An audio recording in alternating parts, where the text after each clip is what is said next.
digitalisasi kini, berbagai kegiatan tak luput dari pemakaian ponsel pintar termasuk musim libur lebaran. Ya, penggunaan internet memang jadi solusi bagi berbagai permasalahan, khususnya kendala-kendala di arus mudik. Misalnya saja terjebak macet di tengah mudik, maka streaming dan main game bisa jadi hiburan. Atau terkendala jarak untuk bersilaturahmi, kirim pesan hingga video call jadi jawabannya.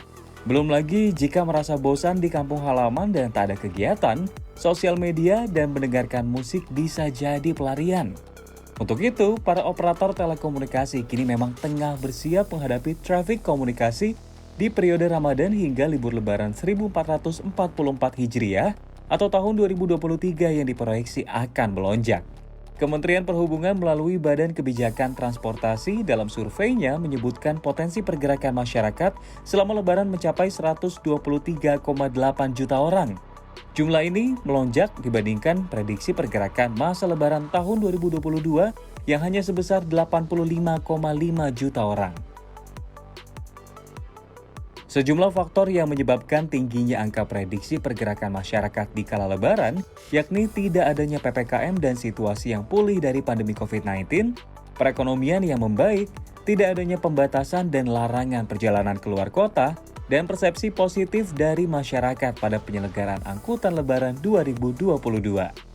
Untuk itu, Direktur Jenderal Sumber Daya dan Perangkat Pos dan Informatika Kominfo Ismail mengimbau kepada seluruh operator untuk bersiap pada 3 aspek, yakni kapasitas, coverage, dan layanan. Pertama, kapasitas. Jadi seluruh telco operators tersebut harus menyiapkan kapasitas tambahan dari lonjakan arus tersebut. Dan itu tadi seperti yang dijelaskan oleh Mas Saki tadi, itu akan dilakukan prediction pattern, pola untuk memahami perilaku problematika mudik ini. Prediction pola ini jangan sampai meningkatkan kapasitas di daerah yang tidak butuh peningkatan. Tadi ambil contoh misalnya Jakarta. Jakarta ini patternnya akan berkurang ketika arus mudik terjadi. Diketahui berdasarkan hasil survei, asal pergerakan masyarakat diprediksi didominasi dari Pulau Jawa, yaitu sebesar 62,5% atau 77,3 juta orang.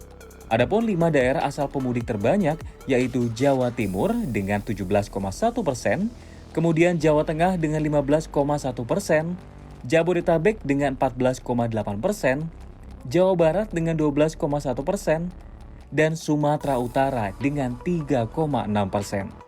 Sementara 5 daerah tujuan perjalanan masyarakat tertinggi yaitu Jawa Tengah dengan 26,45%, kemudian Jawa Timur di angka 19,87%, Jawa Barat sebesar 16,73%, Jabodetabek sebesar 6,52%, dan Yogyakarta dengan 4,78%. Pasalnya, Telkomsel turut memperkirakan trafik layanan data bisa naik 11,2% dan peningkatan SMS sebesar 7,1%. Secara lebih detail, Telkomsel memperkirakan akan ada peningkatan akses ke media sosial hingga 6,2%.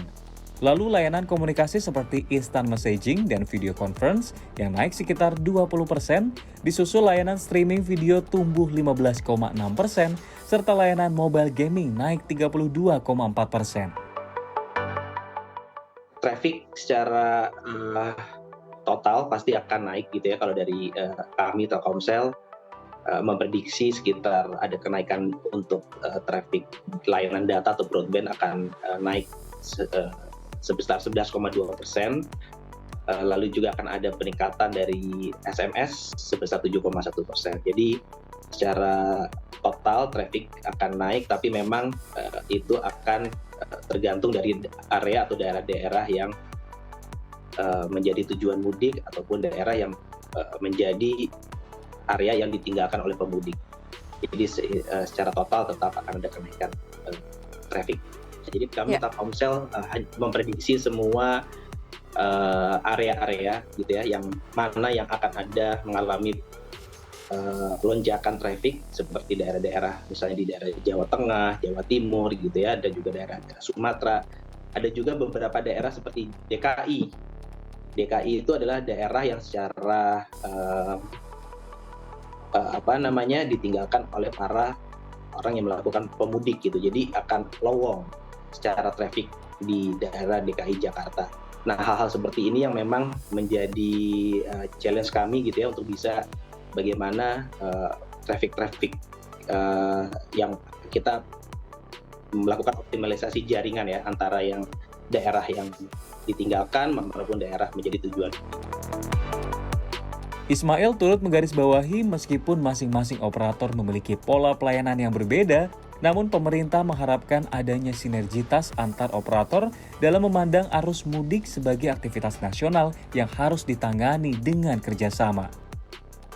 Pada saat hari H ini juga penting untuk memastikan bahwa seluruh apa yang direncanakan oleh masing-masing telco operator itu berjalan dengan baik dan mengkoordinasikan, karena tidak menutup satu kemungkinan terjadinya kelemahan di satu operator tertentu harus bisa disupport atau ditanggulangi oleh operator yang lain.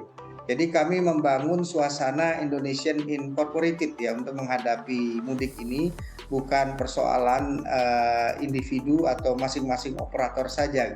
Tentu memang masing-masing operator memiliki pola jenis pelayanan terhadap pelanggan dan customer-nya sendiri-sendiri, namun kami mengharapkan terjadinya suatu sinergi antara para telco operator tersebut menghadapi perhelatan nasional untuk dipandang sebagai bahwa ini adalah aktivitas masyarakat yang berlaku secara nasional dan memandang dari sudut pandang merah putih itu kepentingan negara.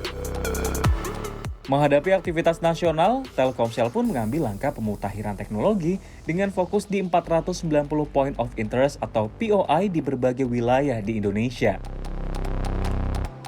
Jadi kita memang harus menghitung dengan cermat, dengan tepat gitu ya, mana-mana daerah-daerah yang akan kita tambah gitu. Jadi kami Telkomsel sudah membangun ya, ada sekitar 220 penambahan BTS 4G LTE terbaru gitu ya, 221 unit. Lalu juga ada penambahan kapasitas di 277 unit untuk BTS 4G LTE.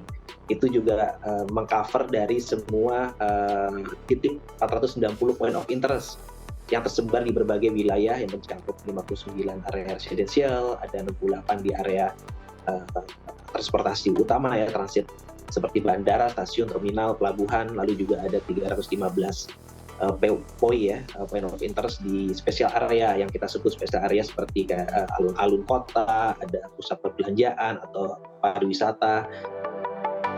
Adapun uji jaringan di jalur mudik dengan jarak tempuh sepanjang 17.895 km juga telah dilakukan Telkomsel guna memastikan pengamanan kualitas dan ketersediaan jaringan, termasuk yang menjangkau 2.725 ruas akses tol utama di seluruh Indonesia. Penguatan kapabilitas infrastruktur jaringan juga telah dilakukan melalui peningkatan kapasitas 277 unit BTS 4G LTE, penambahan 221 unit BTS 4G LTE baru, serta mengoperasikan tambahan 53 unit Compact Mobile BTS atau Kombat, melengkapi lebih dari 260.000 unit BTS Telkomsel yang melayani 96% wilayah populasi di Indonesia. Dengan adanya penguatan jaringan dari para operator telekomunikasi tersebut, masyarakat diharapkan tetap bisa bersilaturahmi, menyampaikan kabar, mengucapkan Idul Fitri, serta menggunakan berbagai sosial media sebagai sarana hiburan melalui perangkat komunikasi miliknya.